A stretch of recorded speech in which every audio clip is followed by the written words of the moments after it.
اعوذ باللہ من الشیطان الرجیم بسم اللہ الرحمن الرحیم یا ایہا الذین آمنوا کتب علیکم الصیام کما کتب علی الذین من قبلکم لعلکم تتقون ایاما معدودات فمن کان منکم مریضا او علی سفر فعدۃ من ایام اخر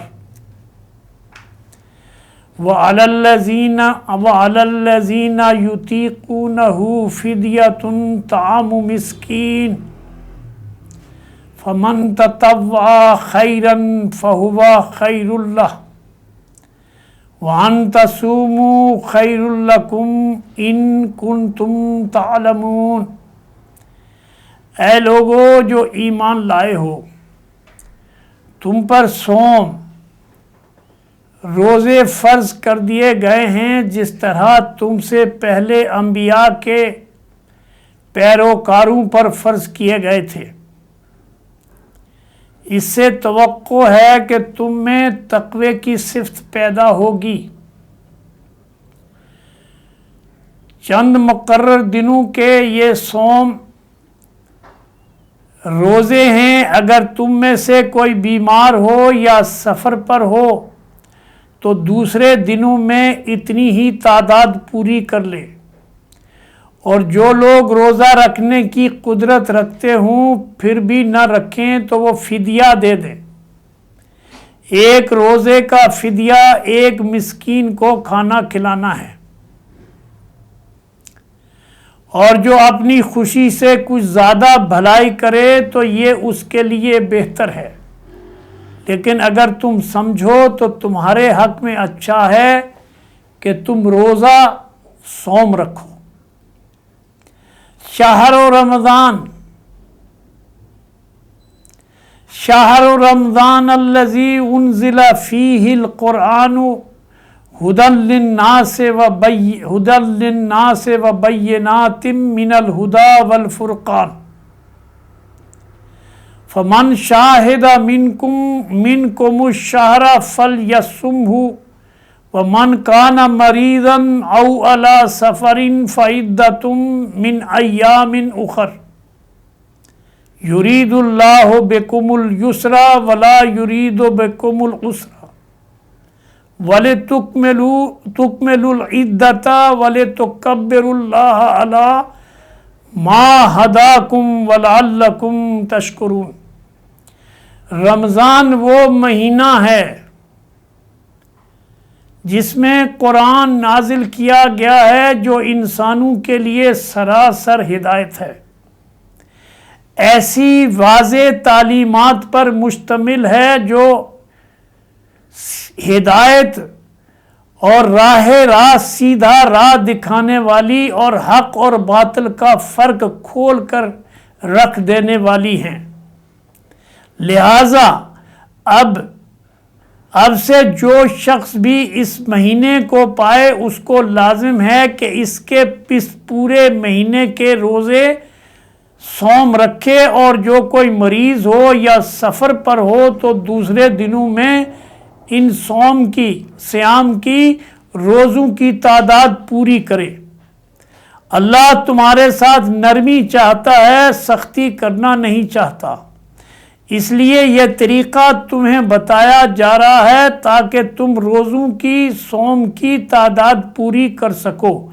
جس ہدایت سے اللہ نے تمہیں سرفراز کیا ہے اس پر اللہ کی کبریائی کا اظہار اور اعتراف کرو، اور اللہ کے اپنے رب کے شکر گزار بندے بن جاؤ۔ فرمایا وَإِذَا سَأَلَكَ عِبَادِي عَنِّي فَإِنِّي قَرِيبٌ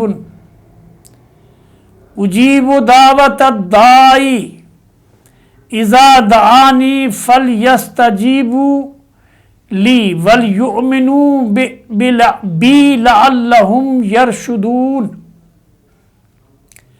أُحِلَّ لَكُمْ لَيْلَةَ الصِّيَامِ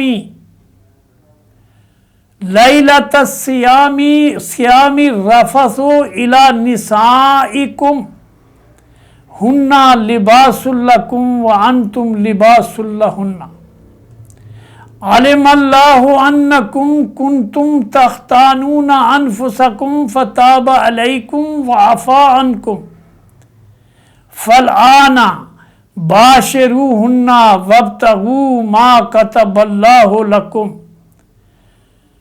وَكُلُوا وَاشْرَبُوا حَتَّى يَتَبَيَّنَ لَكُمُ الْخَيْطُ الْأَبْيَضُ مِنَ الْخَيْطِ الْأَسْوَدِ مِنَ الْفَجْرِ ثُمَّ أَتِمُّوا الصِّيَامَ إِلَى اللَّيْلِ وَلَا تُبَاشِرُوهُنَّ وَأَنْتُمْ عَاكِفُونَ فِي الْمَسَاجِدِ تِلْكَ حُدُودُ اللَّهِ فَلَا تَقْرَبُوهَا كَذَلِكَ يُبَيِّنُ اللَّهُ آيَاتِهِ لِلنَّاسِ لَعَلَّهُمْ يَتَّقُونَ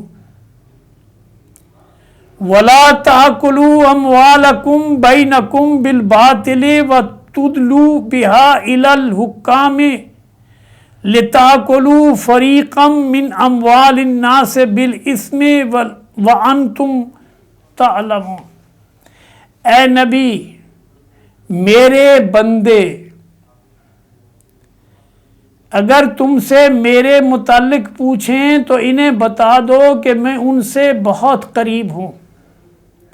پکارنے والا جب مجھے پکارتا ہے میں اس کی پکار کو سنتا اور اس کا جواب دیتا ہوں، لہٰذا انہیں چاہیے کہ میری دعوت پر لبیک کہیں اور مجھ پر ایمان لائیں۔ یہ بات تم انہیں سنا دو، شاید کہ وہ راہ راست پالیں۔ تمہارے لیے صیام روزوں کے زمانے میں راتوں کو اپنی بیویوں کے پاس جانا حلال کر دیا گیا ہے۔ وہ تمہارے لیے لباس ہیں اور تم ان کے لیے لباس ہو۔ اللہ کو معلوم ہو گیا کہ تم چپکے اپنے آپ سے خیانت کر رہے تھے، مگر اس نے تمہارا قصور معاف کر دیا اور تم سے درگزر فرمایا۔ تم اپنی بیویوں کے ساتھ شب رات گزار سکتے ہو اور جو لطف اللہ نے تمہارے لیے جائز کر دیا ہے اسے حاصل کرو۔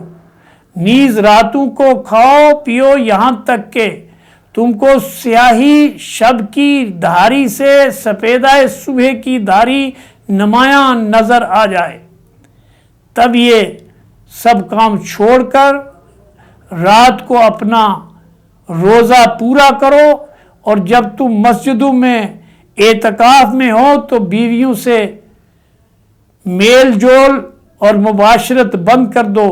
یہ اللہ کی باندھی ہوئی حدیں ہیں، ان کے قریب نہ پھٹکنا۔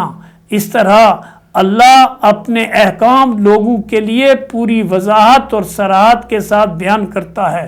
توقع ہے کہ وہ غلط رویے سے بچ جائیں گے، اور تم لوگ نہ تو آپس میں ایک دوسرے کے مال ناروا طریقے سے کھاؤ اور نہ حاکموں کے آگے ان کو اس غرض سے پیش کرو کہ تمہیں دوسروں کے مال کا کوئی حصہ قصداً ظالمانہ طریقے سے کھانے کا موقع مل جائے۔ تو اللہ تبارک و تعالیٰ نے ان آیات میں اپنے بندوں سے یہ کہا ہے کہ مجھ ہی کو پکارو، میرے علاوہ کسی اور کو نہیں پکارو۔ میں تمہاری دل کے اندر چھپے ہوئے رازوں تک کو بس جانتا ہوں۔ میں نے تم کو تخلیق کیا ہے، میرا تم رزق کھا رہے ہو اور میری دی ہوئی زندگی گزار رہے ہو، اس لیے کسی اور کو پکار کر مجھے اس کے برابر نہ کرو، کیونکہ یہ میرے لیے گالی ہے، یہ اللہ کے لیے شرک ہے۔ اللہ تعالی ہمیں شرک سے بچائے۔ اقول قولی ھذا استغفر اللہ لی ولکم وسائر المؤمنین۔